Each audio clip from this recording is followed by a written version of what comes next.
The honourable member for Halifax Citadel, Sable Island. Mr. Speaker, my question is for the Premier. Yesterday, the Housing Legal Aid released details of the rental situations faced by students in Halifax, and I'll table that. A landlord admitted in court to charging a $75 application fee for the privilege of being considered as a tenant and collecting 2 months' rent as a security deposit, 3 months from international students, all of which are illegal under the Residential Tenancies Act. Mr. Speaker, can the Premier point to what measures in his housing plan will ensure that landlords no longer get away with this kind of illegal behaviour?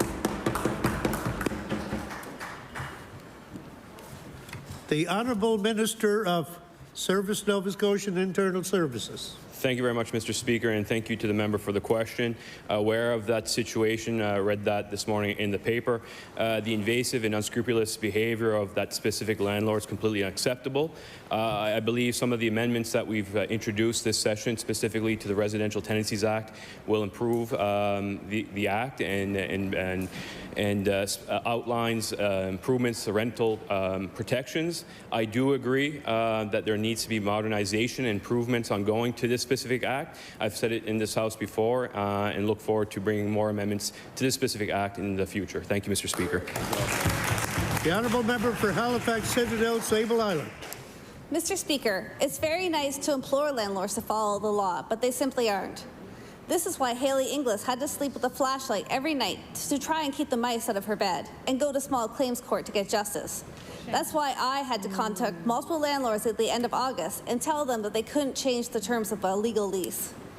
Community legal worker Mark Culligan explains, the situation keeps getting worse. The law is very clear that these leasing practices are illegal, but landlords just keep ignoring tenants' rights.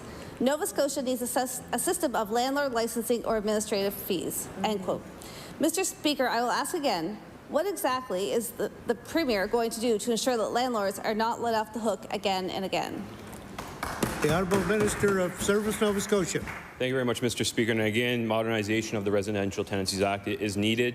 That's why I'll continue to engage with tenants and landlords to ensure there's a balance for their needs and their rights to bring future amendments to this legislation. As I mentioned on the floor yesterday, there is a need, as identified by my colleague from the NDP, to improve the clarification of the rights of tenants. That's something I've brought back to the department and we're working on regards to the improvement of communications. I think the underlying point here is that the residential tenancy program is efficient and cost effective when there's disputes between tenants and landlords. And in this case, the landlord made an appeal to a small claims court, and we've seen that it's been resolved through there. Thank you, Mr. Speaker.